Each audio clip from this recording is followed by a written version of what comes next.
प्रणमो जिणाणम। जिनेंद्र परमात्मा का मार्ग, जिनेंद्र बनने का मार्ग कैसा अद्भुत है, कैसा अनुपम है, यह हम आचार्य पूज्यपाद स्वामी के ग्रंथ के माध्यम से सुन रहे हैं, यथा योग्य समझ रहे हैं और सीखना भी चाहिए। ये जिनेंद्र भगवान के मार्ग में ही जिनेंद्र बनने का मार्ग बताया जाता है।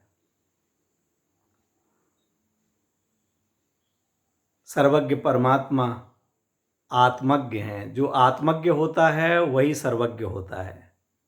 आत्मज्ञ हुए बिना सर्वज्ञता का मार्ग ही प्रारंभ नहीं होता।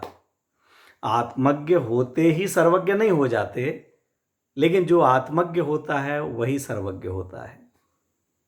आत्मज्ञ जीवों की, आत्मानुभवी जीवों की, आत्मा में लीन रहने वाले जीवों की, उन ज्ञानी धर्मात्माओं की, अंतरात्माओं की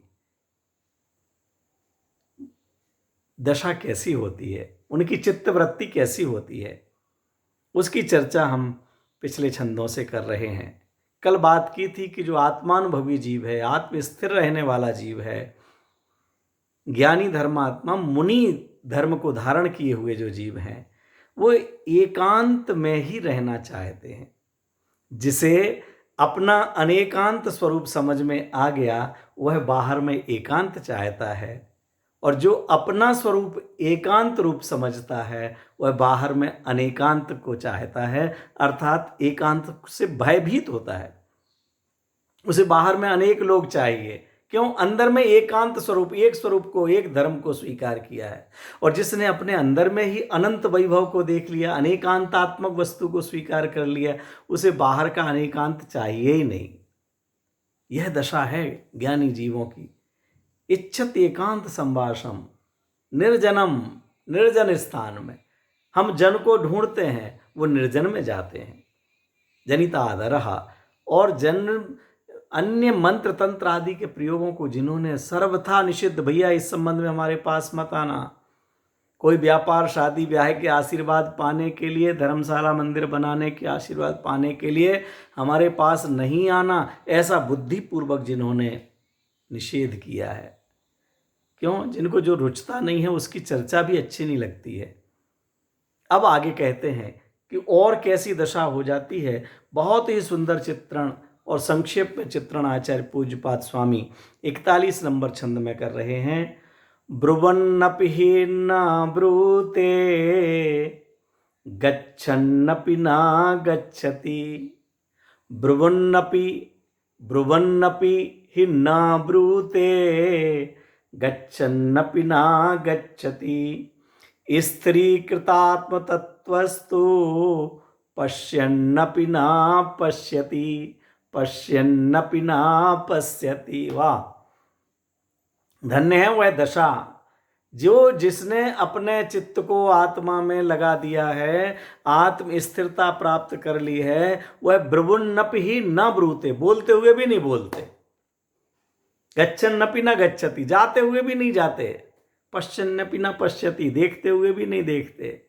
दुनिया कह रही है वाह कितना बढ़िया प्रवचन किया, कितना बड़ा शास्त्र लिखा, कितना सुंदर चर्चा की, और उनको बोलने का कर्तृत्व ना होने से, बोलने की आसक्ति ना होने से, जो शब्द वर्गणाएं निकली हैं, भाषा वर्गणाएं निकली हैं, उनका स्वामित्व ना होने से आचार्य देव कहते ब्रुवन्नपि ही न ब्रूते। हमको वो वक्ता दिखते हैं और वो अपने आप को ज्ञाता देखते हैं। हम उनको गंता देखते हैं, जा रहे हैं। उनकी चाल देखिए कैसे ईर्ष्या समिति पूर्वक चलते हैं। अनर्गल तो मुनिराज चलते ही नहीं, प्रयोजनवश मंदिर के लिए, शुद्धि आदि के लिए, आहार के लिए, या योग्य समय उनका हो चुका तो विहार के लिए गमन करते हैं। वो भी ईर्ष्या समिति पूर्वक 4 हाथ जमीन देख करके चलते हैं। लोग उनकी विहारचर्या को देख करके भी धन्य होते हैं। वे उनकी विहारचर्या को देख करके भी अहिंसा को समझते हैं। आत्मार्थी जन मुनिराज की विहारचर्या को देखकर, आहारचर्या को देखकर भी निष्प्रहता को देखते हैं, उनकी समता को देखते हैं, उनकी संतोष वृत्ति को देखते हैं। गच्छन न पिना गच्छति, जाते हुए भी नहीं जाते हैं। कहाँ जाना, क्यों जाना, किस लिए? एक सहज भाव बना है, विहार हो गया, जहां तक पहुंच गए वहां पहुंच गए। वहां तक जाना है मुझे, आज वहां तक पहुंचना है, कल वहां तक पहुंचना है। कोई उनका कार्यक्रम ऐसा निश्चित करके विहार नहीं करते हैं मुनिराज। ज्ञानी धर्मात्मा को कहीं जाने की, किसी को समझाने की, किसी को बोलने की ललक नहीं है, योजना नहीं है, प्रोग्राम नहीं है। इसीलिए सहजता में अगर बोलना होता भी है तो ब्रुवन्नप ही न ब्रूते, बोलते हुए भी नहीं बोलते। सहज योग्य प्रवाह में चलना होता है तो चलते हुए भी नहीं चलते, और देखते हुए भी नहीं देखते। किसको देख रहे हैं? किसको देख रहे हैं? अपने आप को देख रहे हैं, गायक को देख रहे हैं। मुझे बाहर में किसी में रस नहीं है। कोई मुझे रस, रूप, गंध, वर्ण को, शब्द को देखने, जानने, सुनने की अभिलाषा नहीं है। उनमें सुख नहीं है, उनसे मुझे धर्म नहीं है, उनमें मुझे आनंद नहीं है। मैं तो अरस, अरूप, अगंध, अशब्द, अस्पर्श निज चैतन्य परमात्मा को टंकोत्कीर्ण एक ज्ञायक भाव को देखता हूँ। वह टंकोत्कीर्ण एक ज्ञायक भाव इन रस, रूप, गंध, वर्ण से रहित है। अरे जो मोह राग द्वेष आदि भाव होते हैं, ये मोह राग द्वेष भाव भी भावक के भाव हैं, कर्म के उदय से होने वाले भाव हैं। मैं तो केवल गायक हूँ। राग होते हुए भी जानता हूँ, विहार होते हुए भी जानता हूँ, आहार होते हुए भी जानता हूँ। आहार करता नहीं, आहार होते हुए जानता हूँ। विहार करता नहीं, विहार होते हुए जानता हूँ। पद्मासन लगाता नहीं, पद्मासन लगे हुए को जानता हूँ। धन्य है वह दशा। ज्ञानी धर्मात्मा गृहस्थ हो, वह गृहस्थ भी व्यापार करते हुए भी व्यापार नहीं करता, लेकिन उसे केवल आत्म स्थिरता बहुत थोड़ी देर की है, बहुत कम समय की है। उनका जो चारित्र प्रकट हुआ है वह चारित्र दिखाई नहीं देता। और हमारे मुनिवराज भगवंतों का तो चारित्र बोलता है, हम सबके सामने प्रकाशमान हो रहा है कि ऐसा चारित्र होता है, ऐसी आत्म स्थिरता होती है, ऐसी क्षमा, मार्दव, आर्जव, शौच, सत्य, संयम होता है, ऐसा निष्प्रहता होती है, ऐसी निर्लोभता होती है, ऐसी स्वतंत्रता होती। क्या कहा जाए मुनिदशा के बारे में? क्यों? वो प्रचुर स्वसंवेदन, गुरुदेव श्री के शब्द, प्रचुर स्वसंवेदन ही मुनिराज का मूल गुण है। निश्चय मूल गुण प्रचुर स्वसंवेदन। स्वसंवेदन तो चतुर्थ गुण स्थानवर्ती को भी हुआ, स्वसंवेदन पंचम गुण स्थानवर्ती को भी हुआ, पंचम गुण स्थान की जो 11 प्रतिमाएं हैं उन प्रतिमा धारकों को भी हुआ, लेकिन उनको प्रचुर नहीं है, अल्प मात्रा में। और मुनिराज को प्रचुर, क्षण क्षण में अंतर्मुख हुआ, प्रचुर स्वसंवेदन। धन्य है वो मुनि दशा। ऐसे मुनिराजों के लिए गुरुदेव कहा करते थे हम उनके दासानुदास हैं। क्यों? क्योंकि हम भी इस थोड़े से संवेदन से संतुष्ट नहीं हैं। हम उन जैसा प्रचुर स्वसंवेदन चाहते हैं, और उन जैसी वीतरागता चाहते हैं, उन जैसी स्थिरता चाहते हैं, वह पुरुषार्थ जगाना चाहते हैं। इसलिए हम तो उनके दासानुदास हैं, अगर हम में वो पुरुषार्थ जागृत हो जाए। और बाहर में जो उनके पंच महाव्रत, 5 समिति, 5 इंद्रिय विजय आदि भले आस्त्रों के रूप में हों, शुभास्त्रों के रूप में हों, लेकिन उन्हें भी आदरणीय कहा, उन व्रतों की भी प्रशंसा की। सकल व्रती बड़ भागी, जो महाव्रती हैं वे बड़े भाग्यवान हैं। अरे संयम जीवन में आ जाए उससे बड़ा भाग्यवान और कौन होगा? ये हम तो असंयम धारण किए हुए, ये कपड़े पहने हुए, सच में हमसे तो ये क्या कहा जाए, हमारे बोलने का है क्या? लेकिन हम तो उनने जो शब्द रचना की है उनको आपके सामने प्रस्तुत कर रहे हैं। हम क्या बोल सकें? ये हमारी बात नहीं है, ये उन मुनिराज की बात है, उन आचार्य भगवंत की बात है। उसी गरिमा के साथ सुनना, राजकुमार की बात सुन करके नहीं, राजकुमार की ताकत नहीं है, ये महाराज की बात है, महाराज की बात समझ करके सुनना। गच्छन्नपि न गच्छति, पश्यन्नपि न पश्यति। क्यों? स्त्रीकृत आत्मतत्वस्तु, आत्म तत्व में उन्होंने अपने आप को स्थिर कर दिया है, अपने आप को आत्मा में स्थिर किया, इसलिए वो बाहर के सारे क्रियाकलाप से कट गए हैं, अपने होती हुई क्रिया से भी कट गए हैं। क्यों? उसमें कर्तृत्व नहीं है, करने की भावना नहीं है, जिसके लिए बहुत सुंदर पद्यानुवाद किया ब्रह्मचारी शीतल प्रसाद जी ने।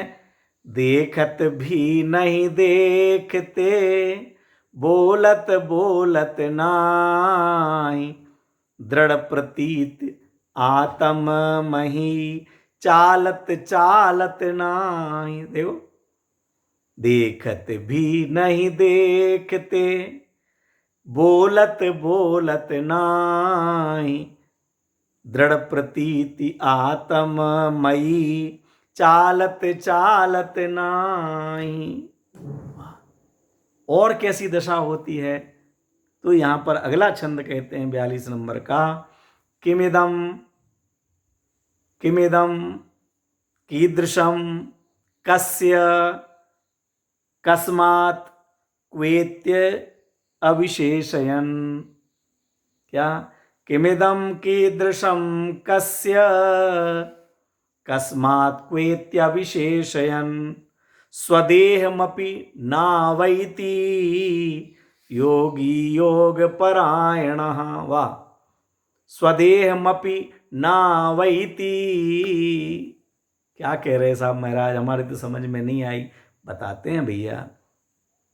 यहाँ आचार्य देव कह रहे हैं, जो योगी है, योग में परायण है। योगी किसे कहा था? अपने उपयोग को उपयोगवान में जोड़ने वाला, अपने ज्ञान को ज्ञानी में जोड़ने वाला। जोड़ दिया है जिसने, स्थिर कर दिया है जिसने, ऐसा योगी, वो योग में परायण हो गया है। जिनकी दशा ऐसी पद्मासन हो सकती है, खड़गासन हो सकती है, ये बाहर की दशा है, लेकिन अंदर में तो उन्होंने अपने उपयोग को उपयोगवान में जोड़ दिया। जिसका वो उपयोग था उसमें लगा दिया, ज्ञान को ज्ञानी में लगा दिया। हमारा उपयोग अनुपयोगी चीजों में लगा हुआ है, इसलिए पाप हो रहा है, संसार परिभ्रमण हो रहा है। हाँ? वो योगी योग परायण है। कहते वो योगी योग परायण अपने उपयोग में ऐसे स्थिर हुए हैं कि ये आत्मा क्या है, किमिदम, यह क्या है, कीदृशम, कैसा है, कस्य, ये किसका है, क्वाइति, कहां से आया है, कस्मात, कैसा है। ये विकल्प भी जिनके मन में नहीं होते हैं। ये सारे विषय समझने के लिए थे। आत्मा कैसा है, मैं कौन हूं, आया कहां से, और मेरा रूप क्या, ये सब विचार करने की श्रेणी के समय की बातें थीं। अब तो वो योगी योग परायण हो गए, तो इस आत्मा के संबंध में भी कौन है, कहां से आया, कैसा है, क्या कर रहा है, क्या, इन विकल्पों से भी पार हो गए। किमिदम कीदृशम कस्य कस्मात् क्वेत्यविशेषयन्। अविशेषयन्, विशेष माने भेद, अविशेष, इन भेदों से रहित। अरे जब हलवा बनाते हैं उस समय घी इतना, आटा इतना, शक्कर इतना, बादाम इतनी, इलायची इतनी, ये सब उस समय विशेष होते हैं। जब उस हलवे का, सीरे का आनंद लिया जाता है उस समय उनका ध्यान नहीं रहता। उस समय उन विकल्पों में नहीं उलझा जाता। उन विकल्पों में उलझ जाए तो हलवा तो खत्म हो जाएगा, लेकिन हलवा का आनंद नहीं आएगा। जो हलवा का आनंद लेता है वो तो कितने रुपए किलो वाला घी, कितने रुपए किलो वाली बादाम, कितने रुपए किलो वाला शक्कर, इसका कोई विशेष में नहीं उलझते। विशेष वहां है, भेद वहां है, लेकिन भेदों का विकल्प नहीं है। योगी योग परायण। अरे कहते बाहर की अन्य विकल्प तो छोड़ो कि कौन है, कहाँ से आए, भाई साहब आप कहाँ के, और ये कहाँ के, वो कहाँ के, इन विकल्पों की तो बात छोड़ो। आचार्य देव तो कह रहे हैं स्वदेहमपि नावैति, अपने देह का भी ध्यान नहीं रहता है। अपने देह का भी ध्यान जिनको नहीं है, इतना योगी योग परायण हो गए, अपने आनंद को ऐसा ले रहे हैं। ज्ञानानंद श्रावकाचार्य की संभवतः एक चर्चा है कि आचार्य देव, मुनिराज, साधु परमेष्ठी भगवान वन में बैठे हुए हैं और वन में पद्मासन लगा करके बैठे हुए हैं, आत्मा का आनंद ले रहे हैं। आत्मा के आनंद के कारण से सहज ही निमित्त नैमित्तिक संबंध से आनंद के आंसू झरते हैं, आंसू झरते हैं, और वो आनंद के आंसू उन्होंने जो पद्मासन लगा रखी उनकी अंजुलि में टपकते हैं, और वो आनंद आश्रु जो उनकी अंजुलि में भरे हुए हैं उनको पक्षी आ करके रसास्वादन करते हैं, उस आनंद अश्रु को चखते हैं, उससे अपनी प्यास बुझाते हैं। वो अपने अंदर में तृप्त हो रहे हैं और बाहर में आनंद अश्रु से पक्षी भी तृप्त हो रहे हैं। वाह, धन्य है ऐसे योगी योग परायण। ये है जिन बनने की पूर्व दशा, जिन वर बनने की, जिन वर वृषभ बनने की, जिन तो सम्यक दृष्टि को भी कहते हैं, जिन वर गणधरादिक को कहते हैं, जिन वर वृषभ जिनेन्द्र परमात्मा, ये परमात्मा बनने का मार्ग, परमात्मा बनने का उपाय हम सब सुने, बार बार सुने, समझें, अच्छी तरह समझें और स्वीकार करके इस मार्ग पर आगे बढ़ें।